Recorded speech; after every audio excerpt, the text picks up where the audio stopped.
तो राजा हत्याकांड को लेकर सोनम और राज ने जो साजिश रची थी वो सिर्फ प्यार मोहब्बत इश्क मुश्क का नहीं था। इसके पीछे बहुत सारी बातें अब सामने आ रही है जब पुलिस आमने सामने बिठाकर इन आरोपियों से पूछताछ कर रही है।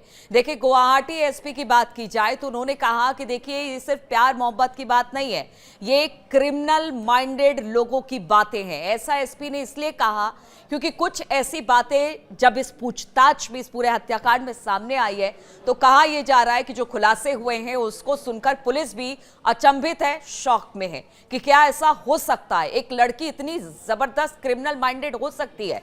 देखिए, ये मामला जब फरवरी में राजा और सोनम की शादी तय हुई थी, फरवरी का महीना था, तब से सोनम ने ठान लिया था कि राजा से उसे शादी नहीं करनी। और उसके पीछे की मंशा ये बताई जा रही है कि जो सोनम के फादर यानी पिता थे, उनको हार्ट अटैक पहले भी आ चुके थे, यानी दिल की बीमारी थी। और सोनम को लग रहा था कि अगर वो राजा से शादी से इनकार करती है और राज के पास जाती है तो कहीं ऐसा ना हो उसके पिता की तबीयत खराब हो जाए और फिर कुछ ऐसा हो जाए जिससे बदनामी उसके सिर पर आए। अब आप समझिए कि इसको लेकर पहले सोनम ने अपनी ही हत्या की साजिश रची और ये खुलासे हुए हैं तब जब पुलिस ने पूछताछ शुरू की है। शुरुआत में जब फरवरी माह में रोका हो गया सोनम का राजा के साथ, तो सोनम ने सोचा क्यों ना इस शादी को टाला जाए। उसने एक तरह से राजा को मारने की बात नहीं सोची थी, तब उसने इस शादी को टालने की बात सोची थी ताकि शादी टल जाए, फिर आगे बाद में देखा जाएगा कि जो होगा।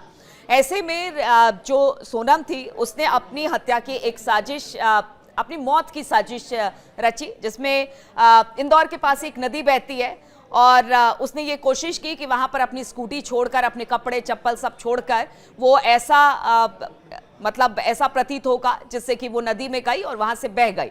लेकिन हुआ ये कि नदी में थोड़ा सा पानी भी कम था और आसपास के लोग जानते भी थे, वहां सीसीटीवी लगा हुआ था। सोनम को लगा कि अगर ऐसा कुछ होता है, सीसीटीवी खंगाला जाता है तो फिर वो सारी बातें खुलकर सामने आएगी, इसलिए इस प्लान को कैंसिल कर दिया गया। अब दूसरे प्लान पे आया गया। सोनम अपनी कद काठी की एक लड़की को तलाश कर रही थी। अब देखिए कितनी शातिर थी सोनम और राज, ताकि उसे मारकर उसे जला दिया जाए अपनी स्कूटी के पास ही और ये प्रतीत हो कि उसकी मौत हो गई किसी हादसे की वजह से, और उसके बाद वो वहां से भाग जाएगी राज के साथ और फिर शादी कर लेगी, किसी को कुछ पता नहीं चल पाएगा। लेकिन ऐसा हुआ नहीं। लगातार अपनी कद काठी की लड़की को तलाश वो कर रही थी, वो और राज मिलकर, लेकिन ऐसा कुछ हुआ नहीं, मिली नहीं वो लड़की। और उसके बाद ये हुआ कि देखो भाई, इस प्लान को भी अब टालना पड़ेगा, ऐसा कुछ होता दिखाई नहीं दे रहा है। आप सोचिए कि अगर सोनम की कद काठी की कोई लड़की मिल जाती और उसकी हत्या कर दिया जाता राज या सोनम की तरफ से, तो फिर आज राजा की मौत नहीं होती। लेकिन देखिए, जो होने को मंजूर होता है वही होता है, वो प्लान भी कैंसिल हो गया। अब ऐसे में धीरे धीरे समय आगे बढ़ता चला गया। राज और सोनम के पास कोई ऑप्शन नहीं बचा, शादी का दिन आ गया।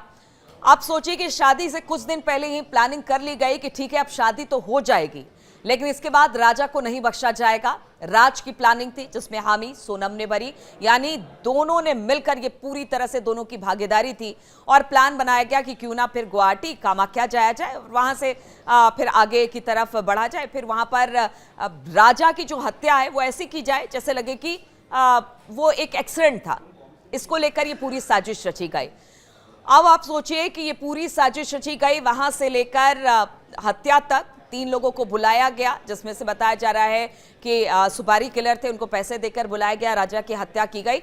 उसके बाद जब भागने की बात आई तो एक और बड़ी शॉकिंग खबर, जिस तरह से पुलिस ने जब पूछताछ में जो खुलासा किया है वो बात सामने आई है कि देखिए ये हुआ कि यहाँ से जो सोनम है वो इंदौर जाएगी और वहीं पर वो रहेगी।